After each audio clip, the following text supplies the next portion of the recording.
Louise from Revolution Performance Mindset, and today I'm going to be talking about metacognition. Metacognition comes from psychology, and it is an awareness and understanding of your own thoughts and your own thought process. So theoretically, it's thinking about your thinking. Now, in order for a lot of my clients to become aware of where they are perhaps going wrong or they want to make a change, is actually bringing into awareness what their current thoughts are, beliefs, behaviours and habits. Because thoughts lead to beliefs, leads to behaviours and leads to habits. So if you focus on the same thoughts all the time, you'll get the same outcome. You're never going to change anything. So day in, day out, for example, if you're constantly not thinking you're good enough, you're always going to think that you're not good enough. You have to have a shift in change on those thoughts that you focus on.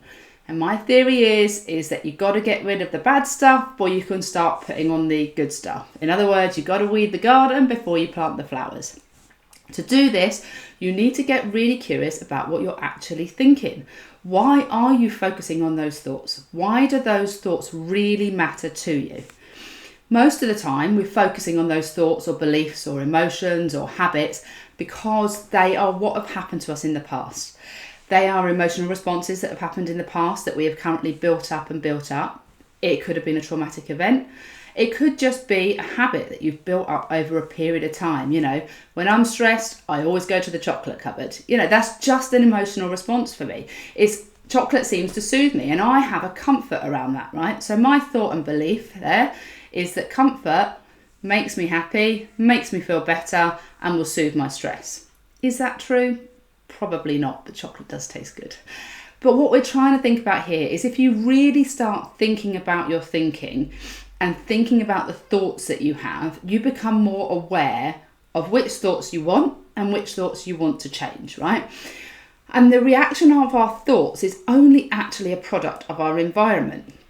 So thoughts that no longer serve us, that you want to get rid of, probably a good way to get rid of those is actually to change the environment that you're in or the way that you behave within that environment.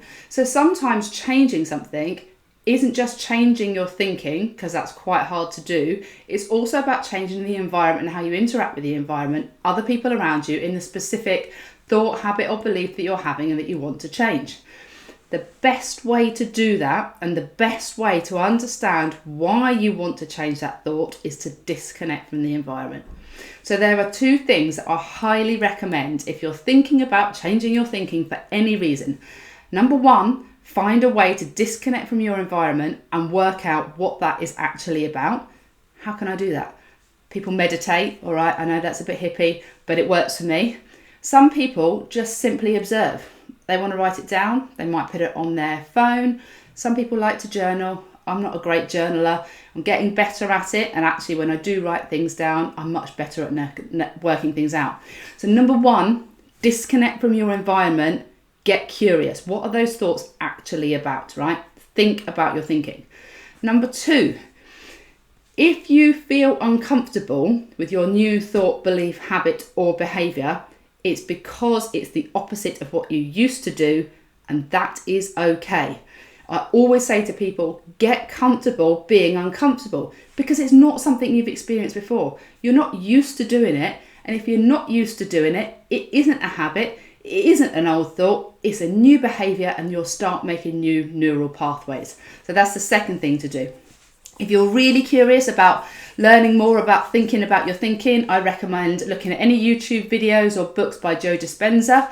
And there are also a huge number of meditation apps out there, things like Insight Timer and Calm, that will really help you disconnect from your environment. But my number one take home from today, get curious about your thinking and start thinking about your thinking.